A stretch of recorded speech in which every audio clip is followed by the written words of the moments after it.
Well, we have to control what we can control. And what we can control is how we show up in relationship.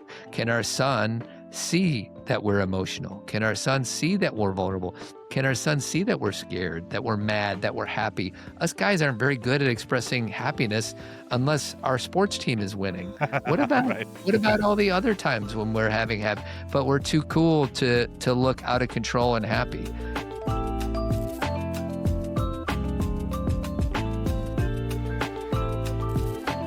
Welcome back to Raising Men. I'm joined today by somebody whose work has shaped countless fathers and families and conversations about modern masculinity. Todd Adams. Todd is the executive director of Men Living and co-host of the Zen Parenting Radio podcast and a longtime advocate for what he calls conscious masculinity.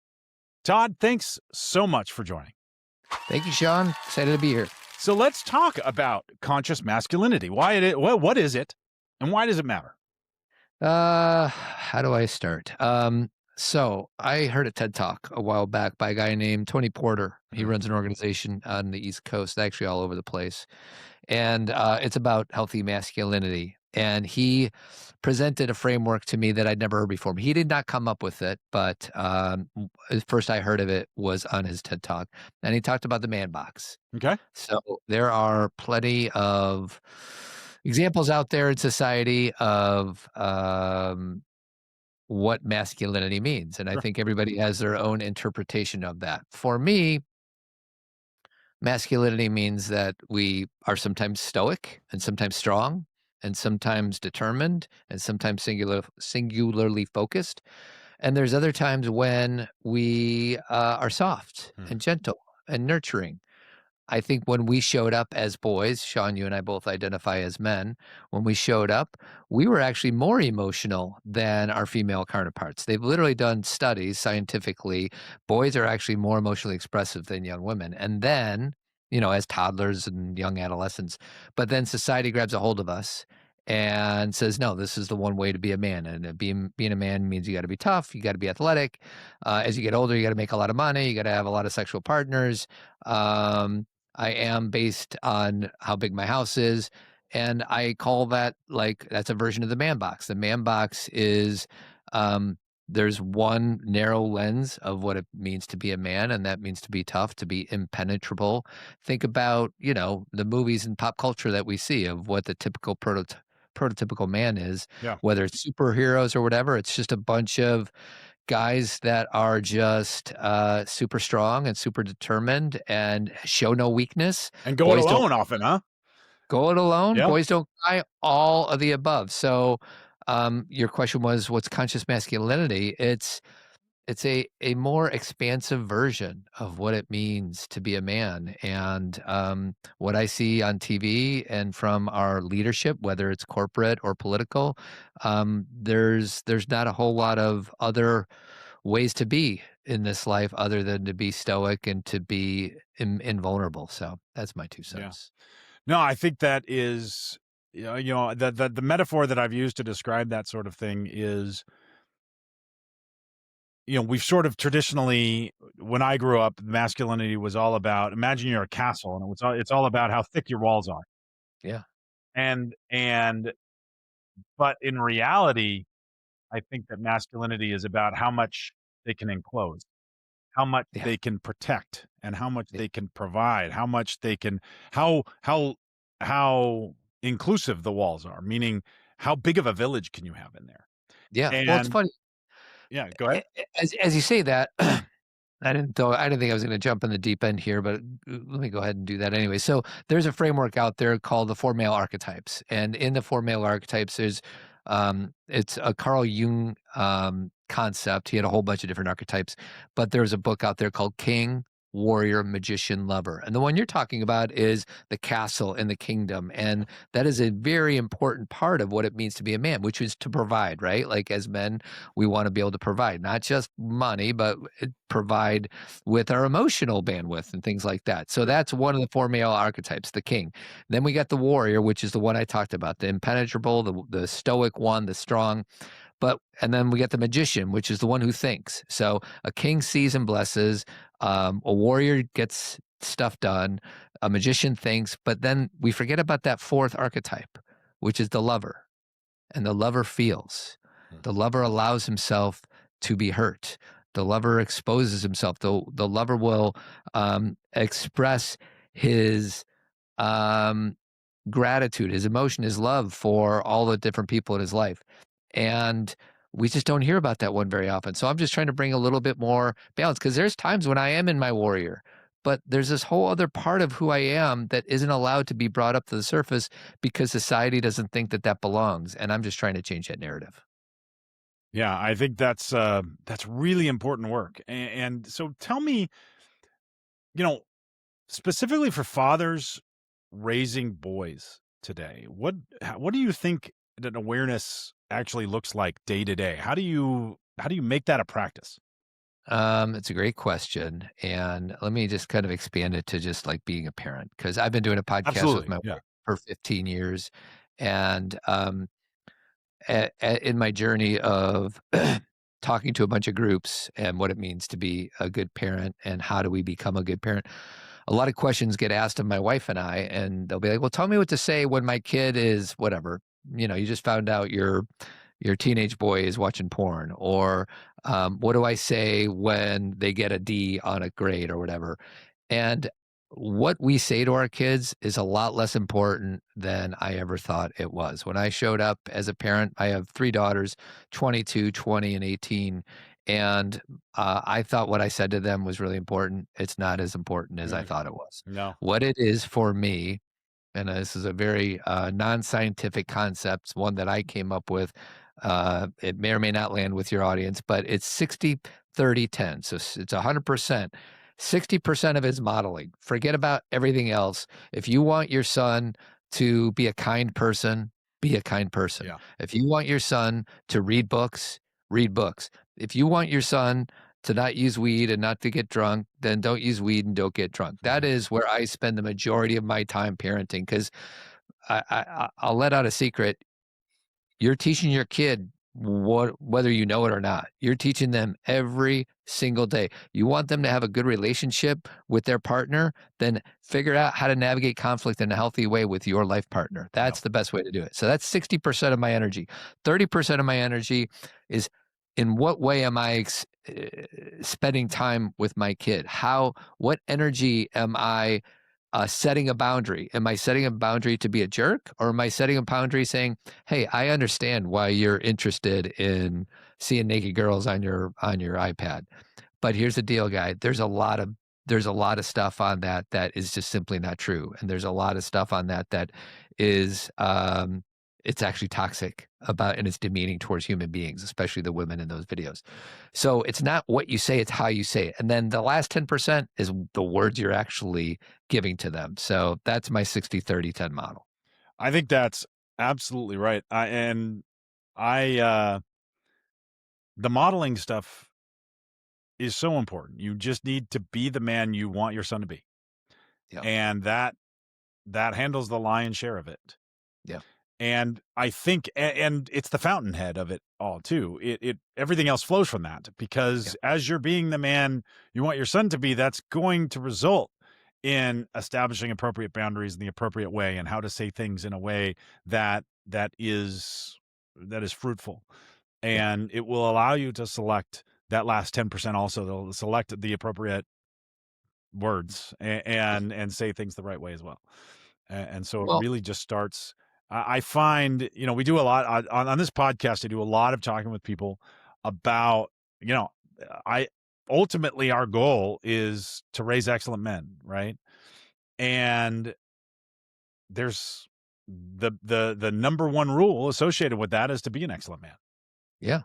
And it's tricky because if we're lucky, we had a father growing up, and their dad brought them up in this world. I think that we as human beings, the goal is for us to evolve a little bit. So Yeah. hopefully I'm a slightly better dad than my dad was to me. That's right. And hopefully my dad is a slightly better dad than his dad was to him. Yep. And for me, it's like just recognizing my own baggage. So like growing up, it's hard being a human being on this planet. And I acquired a bunch of baggage growing up from my mom, from my dad, from society.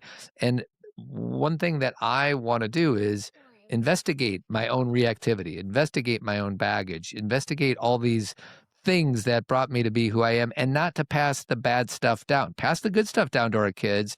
But, a lot of dads will say to me, well, when I was their age, I wasn't doing this and I turned out just fine. And my question is always like, are we sure we turned out as fine as we think we did? Because there's always an opportunity for me to grow as a husband, to grow as a father. And I think too often there's a lot of moms and dads out there that are just taking their own things that they haven't quite resolved and passing it down to their kids without looking in the mirror and looking at themselves. And I know they can come out sounding harsh, but if we're not doing our own personal growth work, then how can we possibly ask our kids to do that? Moreover, I think that in the past, things changed a lot more slowly. And so I think that my father had a different, he was in a different world than his father was in, but it wasn't that much different. 80% was the same. But my son is growing up into a world that is so radically different from the one that I grew up in that the lessons are just not the same. My paradigms are absolutely not the same. And part of my motivation for even having these conversations is in recognizing that I don't know what to do. Yeah. How old is your son? My son is 6. Okay. Yeah. So you're catching them nice and early. But Yeah. yeah, I mean, to your point, Sean, I totally agree. Like I'm holding up my phone right now Yeah. to the camera. Right. That's a game changer and probably in the worst way. Now there's some good There's parts about the benefits to phone. it too. I mean, it's a tool, and tools It's can a be good and tool. bad. It's good and bad. And a lot of parents come to me and they're like, oh, my kid is addicted to their iPad. A kid is addicted to their phone. Now I will say, what did I do this morning? I woke up and I went to work and I've been in front of my screen all day. That's right. I'm talking to you in front of my screen. I'm about to do a podcast in front of my wife in front of my screen. Yeah. So it's really not about the screens. It's how am I engaging with this technology? And Yeah. you say, well, this is my job and I'm productive, but just own the fact that I can't own the fact for anybody else. I am also addicted to my screen. Sometimes it's in my YouTube algorithm. Sometimes it's because I work too much, but I am addicted to my screen. And if we as parents can look at that first before we start telling our kids how to manage their own addiction to the technology, and it's a whole, to your point, Sean, it's a completely different world. And we cannot experience the world the way our kids do because it's completely different than when we were growing up. It goes back to the modeling, right? You can't sit there and stare at your phone telling your child not to get off his iPad and expect that they're going to actually do it. In fact, every time you say that, you're losing credibility with them. And they know it. And they know it. They feel it. They know it. They're smarter than we give them credit for. You know, I like to say that they're it's like they're prisoners like in a jail, and we're the jailers, and the prisoners have all the time in the world to figure out how to escape and how to watch and see the patterns and all of that stuff. And I don't have any time at all. I wake up and I go to work and I have to do all that stuff. And my son just sits there and he gets to watch and he gets to figure out how to do what he's going to do. No doubt. You know, a lot of moving on that theme, many dads didn't grow up with emotionally available male role models. Most of us. Yeah. And yet somehow we have to figure out how to lead emotionally while still learning that ourselves. And how do we do that? It's a great question. Actually, I know we're going to talk a little bit about the organization that I co-founded and am executive director of. It's called Men Living, and I'll say more about it. But basically, it's a virtual and in-person space for guys to connect authentically and vulnerably. That's in essence what it is that we're trying to do. And it came from a weekend I had with my buddies. So I was in my early 30s and I went on a golf weekend with my buddies and we did all the things that guys do on golf weekends. We gambled, we drank, we golfed. I came home exhausted. I get home. My wife is like, how was the weekend? I said, it's great. She said, how are the guys? I said, they're great. She's like, what's going on with them? I'm like, they're great. She's like, no. What's happening in their lives?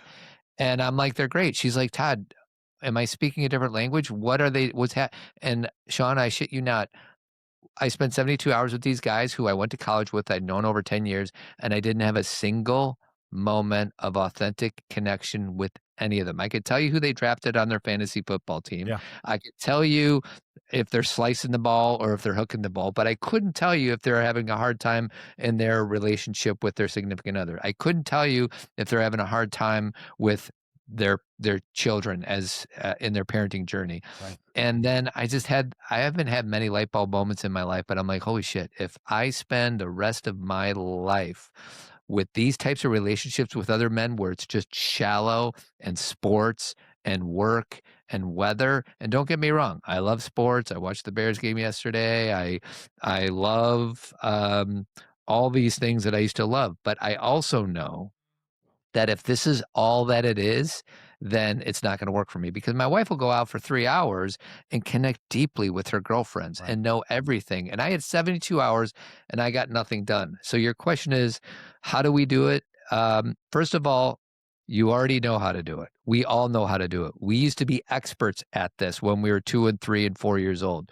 When we got mad, we banged on the ground. When we got sad, we cried our eyes out. When we got celebratory, when we felt joy, we celebrated. We did all these things that we did. So we know how to do it. We just got to like get out of our own way. We got to remove all these barriers that we have put in front of us and our feelings and our heart center. So how do you do that? You got to name your feelings. Mhm. Most guys don't even know how to name their Sure. feelings. Are you feeling mad? Hey, how you feeling, Jason? I'm mad. Oh, you're mad. Is that a thought or is that a feeling? Well, what do you mean? What's the difference? Well, a thought is just some concept in your brain. But sometimes when we're mad, we feel anger in our hands Yeah. or we feel sadness in our throat, or sometimes it comes out through water of our eyes. And we really want to start tuning into our body experience. Let's jump over to schooling for a second. Most parents spend most of their time with with how smart their kids are. Yeah. And we spend very little time with their emotions, Mhm. especially our young men. So there's IQ, which I spend very little, if any, time with my daughters regarding how smart they are, their school. That's their journey. I'm not going to mess with their journey of schooling, but we do invest a lot of our resources in how they're doing emotionally and how they can express it in a way. And can they derive the wisdom and the value of these feelings in their body? And we as guys just shut that shit down way too early. Yeah. I'm blessed, I guess, with a very deeply feeling kid in my boy. Nice.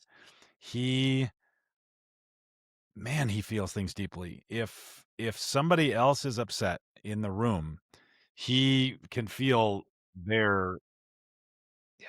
their sadness, Yeah. and he'll begin to cry. Yeah. And in a lot of ways, that can come off as maladaptive at his Mm, age. mhm. And there's a reflex that I have, certainly having grown up the way that I grew up, which, by the way, my childhood was freaking awesome. Yeah. Um, but I want to shut it down. I want to make him laugh. I want Mm, to distract him.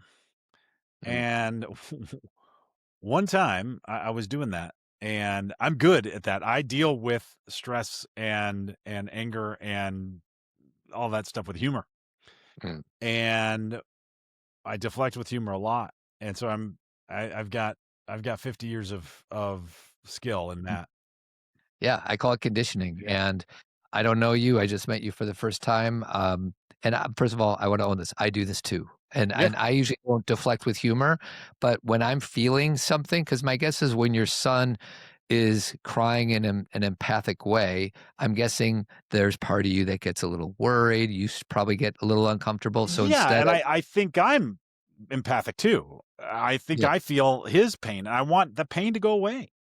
Right, and the pain is sometimes some of our best teachers, and my invitation to my clients and other guys in Men Living or whatever, it's feel the feelings because a lot of guys will bypass their emotions Mhm.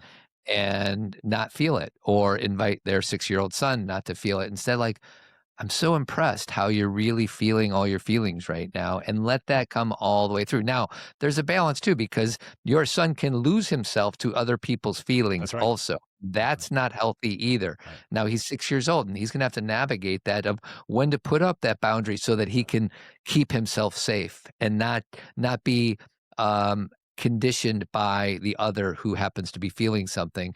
But in my judgment, most of us guys are so shut off, so shut down that we need to kind of come more towards where your son is You right now. definitely need to err on the other side of it. That's exactly Yeah. right. Yeah, with respect to the men living thing, there used to be institutions in our culture that kind of took care of this a little bit. We had churches. We went to work in person, right? We there was, I don't know, clubs and even a neighborhood bar that you might go to and hang out with the guys, or you'd have bowling leagues or those sorts of things. And those institutions are getting eroded.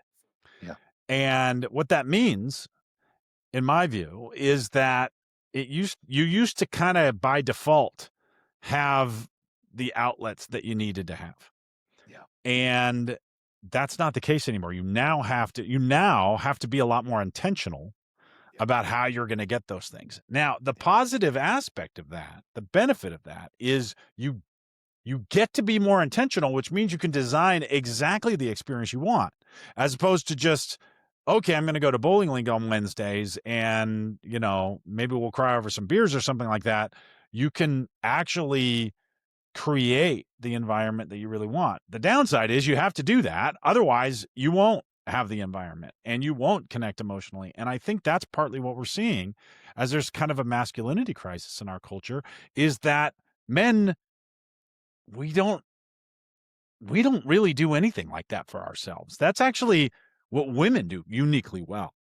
Yeah. And I mean, I have friends whose wives manage their personal calendars, and so that happens. Well, your wife isn't gonna do that for you. No. And some do, and it's kind of sad.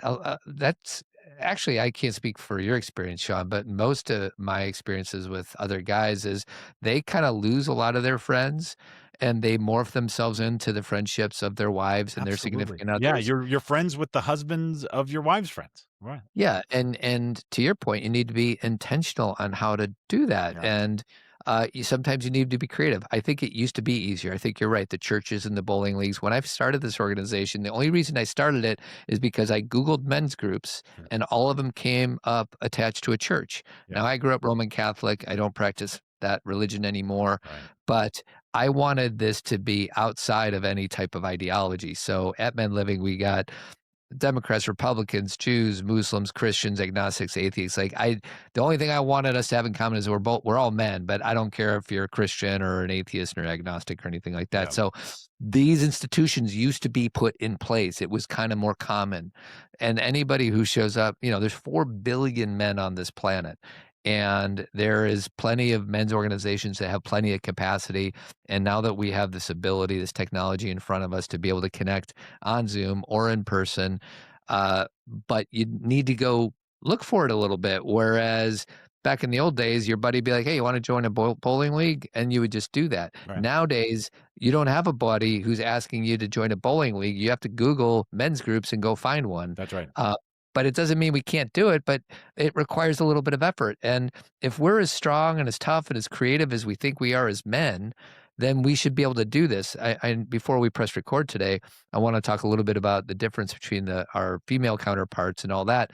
I judge that our female counterparts, the moms, have had to adapt to what I would consider a patriarchal culture. It doesn't mean men are bad. It just means that we live in a system where most of the power resides in people who identify as men. And our female counterparts have adapted to that system. And now it's our turn as guys to adapt, because there are certain things us boys are getting left behind. We are not on there's more girls in college now. Yep. Boys have more behavioral issues in grade school. Like, there's all this data to show that it's hard to be a man, because our factory jobs are going away, jobs in the field are going away. And there's all these openings of pink jobs, teaching, social worker, nursing, and all this other stuff. Right. And it's our turn to adapt.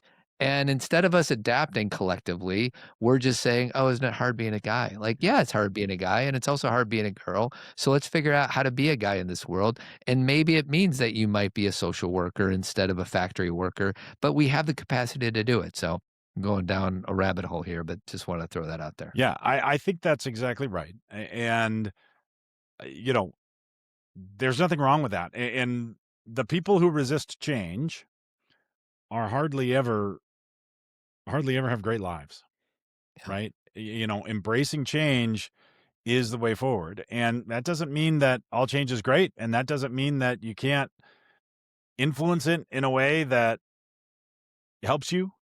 Yeah. But, by sticking your head in the sand and wishing things were different, you're not going to get anywhere.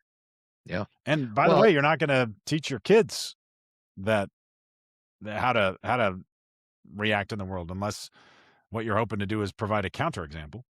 that's exactly where I was gonna go as far as how do we teach our sons to do this. So if you're in a traditional household where it's a man and a woman, um, is your son and your daughter seeing, the husband wash the dishes? Is the husband, maybe it's a stay-at-home dad. Yeah. Like, are we teaching our kids that being a man doesn't mean it's just one track? It could be all these different things. And in a lot of cases out there, there's this term that we use on the podcast called emotional labor. I don't know if you're familiar with it, but it's the labor that it takes, the emotional labor it takes to run a household. Yeah. And my wife is the CEO of our household, Yeah. whether it's right or I have it's the wrong. same. I have the same deal. That's right. And then I used to say stupid stuff like, you know what, honey, just tell me what to do and I'll do it. And the problem with that is my wife doesn't want, we already have 3 children. Yeah. Now Yeah. The I'm monkey's on her basically back still. I'm like, "Okay, well, just treat me like your 4th child and tell me what to do." And she's Right. like, "No, I want you to meet me where I am. I want you to initiate the scheduling of the dentist appointments or the doctor appointments Yeah. or hold space for your daughter who just had a bad day at school instead of be like, oh, I'm not that good at feeling stuff, so I'll just let mom do it." So Yeah. that's the emotional labor part of it. And there's too many of us guys that are being like, "Oh, that's just not my way. I'm just not good at that." But if they want to talk about, money and finance and all that, I'll help. But if it's about emotions, that's the mom's job. And we need to lean into that. We need to have those conversations. Yeah. There's a kind of a deck of cards going around called Fair Play, Mm, and it gets a lot of there's some very polarized views about what fair play is. But one of the concepts that I think is really, really, really powerful, in that is of total ownership. So what it does is it creates, there are a bunch of cards that are, things that you can own in the household. One of the big criticisms is that there aren't enough cards that for yeah. men stuff. It's Oh, mostly interesting. geared towards women. And that's a criticism I actually kind of agree with. Yeah. But the key thing there is that if you're going to take ownership of a card, you own the card Yeah. fully. You're Yeah. responsible for every aspect of it from beginning to end. That taking responsibility for the thing, whatever the thing is a really, really, really powerful concept. And it's important to be able to say, to my wife, okay, I have this. And so, Mhm. one of the things I own in our family is, if someone has to get up in the middle of the night, it's going to be me, Yeah. because I fall asleep really easily. My wife does not. And so Yeah. she wakes up at 2:00 in the morning to take a kid to the bathroom. Then, it Yep. really disturbs her sleep and she Yep. has a real hard time the next day. But if I wake up at 2:00 in the morning to take a kid to the bathroom, I go right back to sleep and it's not as disruptive to me. It's still disruptive. I don't want to have to do it, Yeah. but it's just way easier for me than it is for her. So that's one of the things I own in the family. Mm, And so that means I'm really proactive. If I hear something, I'm trying to make sure that she's resting. The whole point is that she gets to rest through the potential disruption and I Yeah. take it on. And that's a really, really useful concept, taking full ownership of the thing so that the monkey isn't on her back, in spite of the fact that she's the CEO of the house and ostensibly she's responsible for making sure that the kids aren't freaking out in the middle of the night and don't pee in their beds. Mhm. But that's still it's my task. Yeah, and that goes down to communication, Yeah, and it's pretty simple. And how many of us, including me, sometimes I'm just making the assumption, oh, well, that's her job and she knows it, or she's assuming that's my job and I know it and I right, don't. right. So communication is funny, and I think it's interesting that you talk. I've never heard of those cards, but I kind of like them. And it sounds like what you're saying is that there's way too many what I would say conventionally female jobs That's and right. not enough. And like, what are like the male jobs? Cleaning out the garage and mowing the lawn? Like, is that Yeah, like? yeah, going to work or whatever the thing. Yeah, Yeah, exactly.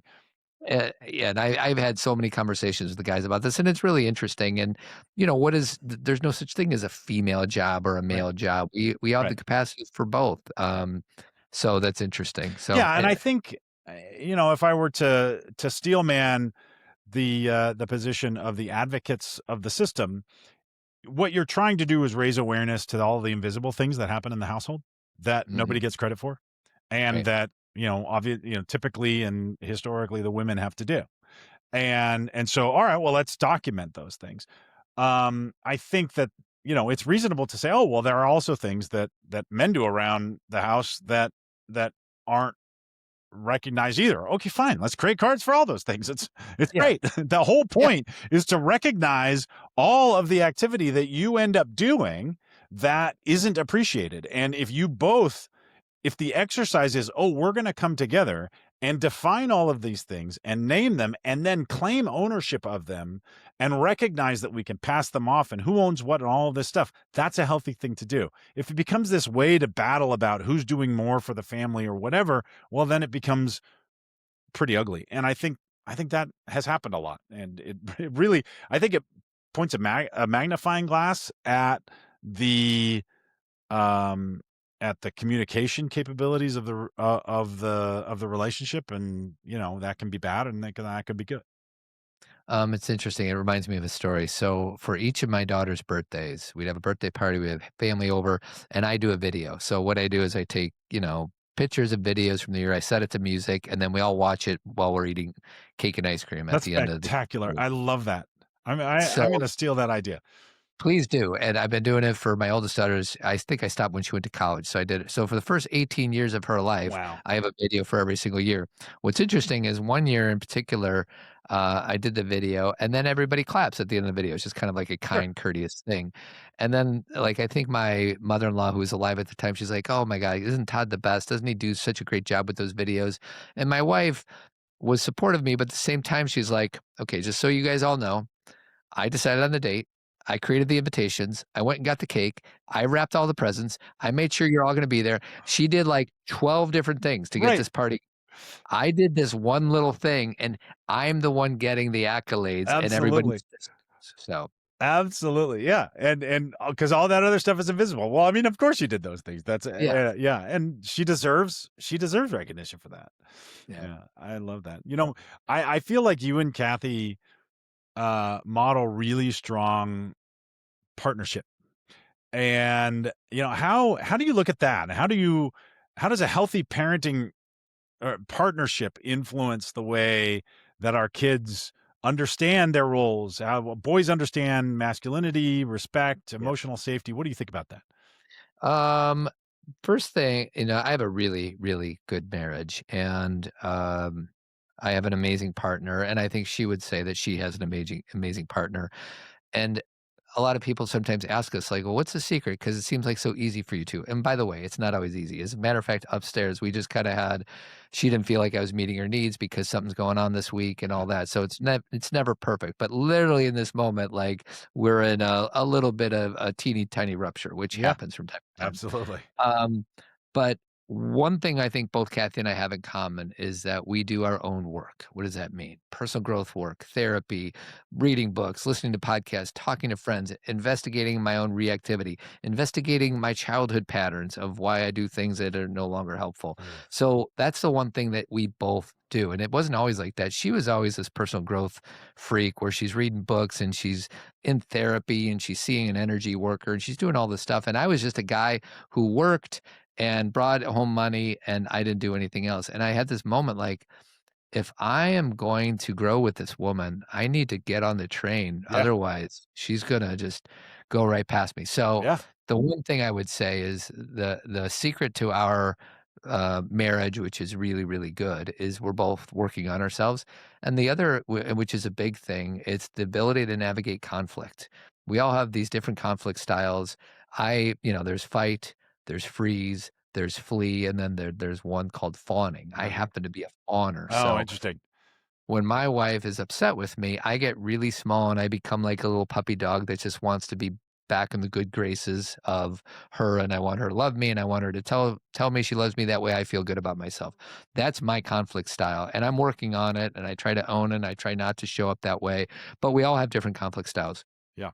Um, and we're not taught this stuff in school. We're taught all this ridiculous stuff and I honor science and math and history and geography and all that. Yeah. But wouldn't it be great if we each had a class in how to navigate conflict styles, maybe when we're in second grade, eighth grade, high school, and one in college? Because the only reason I know about it is because I've read books on experts on how to navigate conflict in a healthy way. And Right. by the way, conflict is a really healthy thing.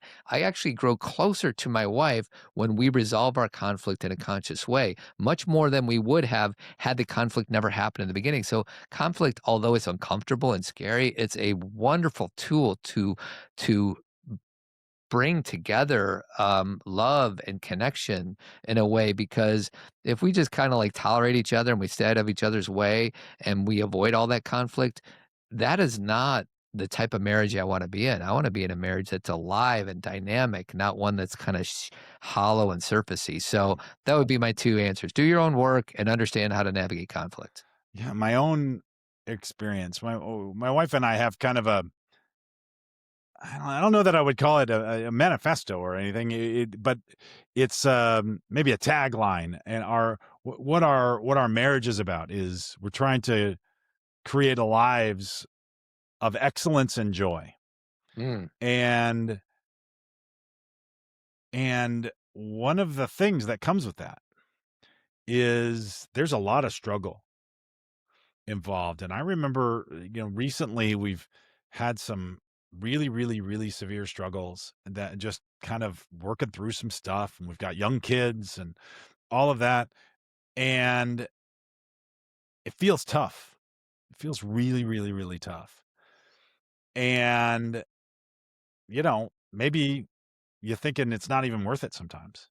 mhm, And then we look around and we see a bunch of other couples that seem like they're way happier than us, but they have really severe problems.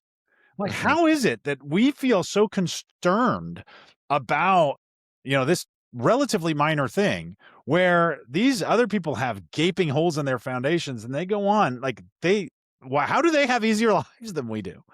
And the reason is because we obsess over those things and we want them to be good and we want them to be excellent and we want them to be perfect. And yeah, I mean, if you don't care what, your lives look like, then it's a little easier to be happy go lucky.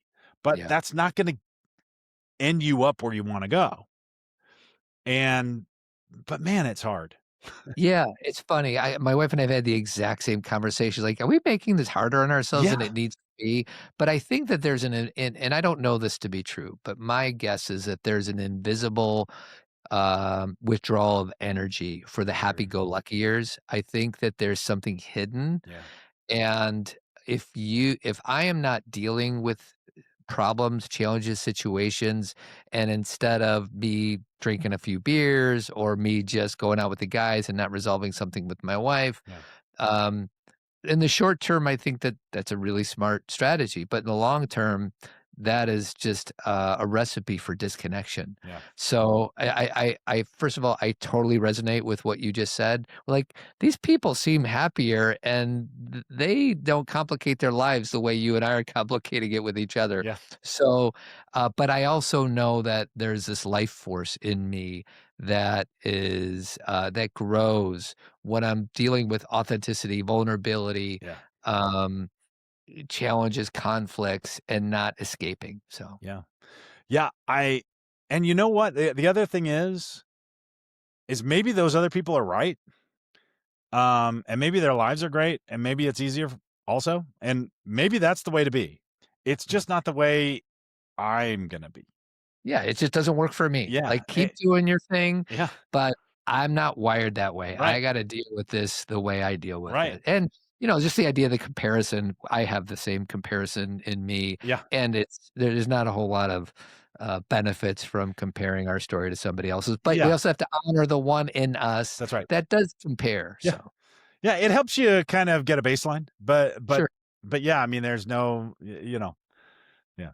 yeah. Where in your work, and especially with men living, where do you see dads getting stuck most often? And what helps them move forward? Mm. Well, some of it's what I just said to you. I think the minute that we feel some type of discomfort, we try to escape from it Yeah. as guys. Yeah. I think Like that's the right. only emotion that we're allowed to feel is anger, when in fact there's all these other emotions that are cooking inside of our body if we Yeah. can name it, locate it, express it. Yeah. So for me, like at Men Living, we have these 5 suggestions. So I'll go over them real quick. Men living consciously. Mhm. So what does conscious mean? Conscious just means, am I aware of what's going on in my body, in my surroundings, without judgment? It's a really hard thing to do, to live consciously, by the way. It's something I aim to do. Most of the time I'm not, but I know that's what I'm aiming for. Men living consciously. Number 2, men living curiously. Can I let go of the need to be right in an argument or at work or with my kid, and instead take my hat off and then try to put their hat on and see the world through their lens? That's men living curiously. The third one, which is the one I like the best, men living emotionally, because we have so much work to do on this. The only emotion we're allowed to feel is anger. Yeah. The fact that your son, your 6-year-old boy is an empath, my ask for you is just nurture that as best you can, as long as you can. One story I like to tell is I was at the movie theater in my neighborhood, and there's these 2 boys, probably 4 years old, maybe 5, and they're holding hands, 2 boys holding hands. And for me, I'm just like, my heart just gets filled up. Like, Right. they don't know what homophobia is. They don't know any of that stuff.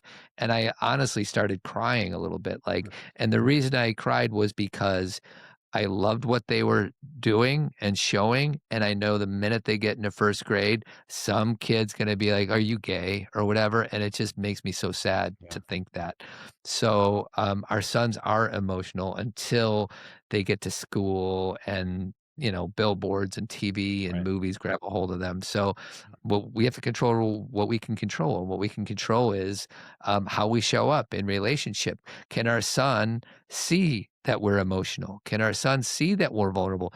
Can our son see that we're scared, that we're mad, that we're happy? Us guys aren't very good at expressing happiness unless our sports team is winning. What about Right. what about all the other times when we're having but we're too cool to look out of control and happy. Um, Yeah. so yeah. So men living emotionally is the third one. Men living candidly, which is, can I speak from a place of truth with love and compassion, and can I listen compassionately, which is a really hard thing to do. And then lastly is men living intentionally. Where are you? Where do you want to go? And are you taking the steps to get to where you want to go? Do you have any intention? So, Man, that is a fantastic list. The end of that story with my son, me trying to distract him from being sad, is a great lesson that he taught me, which is that at some point, I was doing that, and he said, "Dad, stop." He's starting to laugh, and I was feeling victorious, and he goes, "Dad, stop." And I go, "What?" And he goes, "Just let me feel what I feel. You yeah. never let me feel what I feel." Mm, And I was like, I was, you know what, and I was like, "You're so right by that." I had another situation where the boy was he's about 18 months old, and I said to him, I said, "Oh, his name is Lake." I said, "Lake, give me a kiss." And he comes over, and he comes to kiss me on the lips, and I moved my cheek sideways so that he could kiss me on cheek instead. mm, And my wife said to me, she goes, "Why don't you let him kiss you on the lips?" And I said, "Yeah, men don't kiss each other on the lips." And she goes, "Hmm, mm. that's all." And I thought about it for like a day. And I realized that this is an artifact of Sure. like something really not healthy. Yeah. And, I resolved that wasn't going to let that do that. And now, he kisses me on the lips and I kiss him on the lips when I drop him off at school. And it's a beautiful moment. That's so sweet, Yeah. and I appreciate your vulnerability in sharing that because there is this kinda embedded homophobia, like men don't kiss other men on the Big lips unless time. they're gay or whatever. Big I think time. Tom Brady got into trouble because he was talking about kissing his dad on the lips, and Tom Brady was an adult and his dad was even older, Yeah. and some people get whatever, grossed out by it, like, well, I do kiss my dad, I don't kiss him on the lips, I kiss him on the forehead and on the cheek or whatever, but first of all, I appreciate your vulnerability in sharing that story, and my hope is that you can continue to show your love in a way that seems appropriate to you. I'm glad your wife challenged you. I am too. Um, that's awesome. And it's funny, like, but you even said, so let me challenge you, even though I don't know you, you didn't ask to be challenged. You was like, give me a kiss. Do you have daughters too, or just I sons? have one daughter and one son. My Okay, daughter's great. 3 years old. So, kisses are not taken, they're offered. So when you say, give me a kiss, Yeah. my even better if would Let be me like, give would you a it be kiss. okay if I gave you a kiss? Yeah. Because your daughter, and I'm focusing on your daughter because I have 3 of them, Yeah. consent is a huge thing, So true. when you and I were growing up, we didn't learn anything about consent, like, we didn't even know what it was. We had 1 day of sex education, and And it was basically very that's uncomfortable. yeah, for our parents. So consent, like, and now I put on grandparents, like, Yeah. I used to say to my kids, "Oh, go give grandpa a hug." Yeah. And the reason I did that, if I'm being honest, is I wanna feel good about myself Yeah. so that my dad could feel loved Right. from his grandchildren, Right. when in fact, that's I don't wanna tell anybody to go do anything with their body. Right. They get to decide. Yeah. Um, so just kinda start building that into your or investigate that and see what works because I every think that's a family's great observation, Todd, and I different. appreciate you challenging me on that. Yeah, I'm going to give that a lot of thought. yeah. So, Yeah, and that's such a reflexive thing. I do it without even thinking about it, and yeah, that's exactly right. yeah. Well, I love to finish off every single one of these conversations by asking my guests the same question. And I know it's going to be putting you on the spot, but if you had to leave every father listening or every parent listening with one principle, a grounding idea for raising boys into good men, what would that principle be, an operating principle? Mm. I would say model the behavior that you wanna see in your son. If you want your son to treat his partner with equality, treat your partner with equality. Um, and just do your own work. It's so easy for me to project my unowned stuff onto my kids. Our kids are here to teach us. Hmm, We're not here to teach them. hmm. I'm here to learn from my kids in the same way that your son taught you. He said, "Let me get this feeling Yeah, out. Don't distract me with laughing." Like, I think that our kids are here to teach us a lot more than we're here to teach them, and that's some people think that that's radical, but I would say what is it that your kids are here to teach you? My kids are here to teach me presence. My kids are too old now, but when they used to walk to school, they would stop and look at the ants and look at the clouds and just be fascinated with the world. yeah, And I'd be like, come on, we got to get to school, get to school. This kid was teaching me presence. that's right. Can my kid teach me? So look for ways on how your kids are here to teach you. Yeah, That would be another thing I would think. yeah, yeah. I think that's a fantastic principle, Todd. Thank you very much, and thank you so much for coming on and sharing your wisdom with me and the rest of our listeners. I really appreciate it. Todd Adams is the executive director of Men Living. He's the co-host of Zen Parenting Radio. And if you want to learn more about what he's up to, and especially Men Living groups, check out the links in the show notes. And to every parent listening, thank you for joining me on Raising Men. I'm Sean Dawson, and you are a great parent.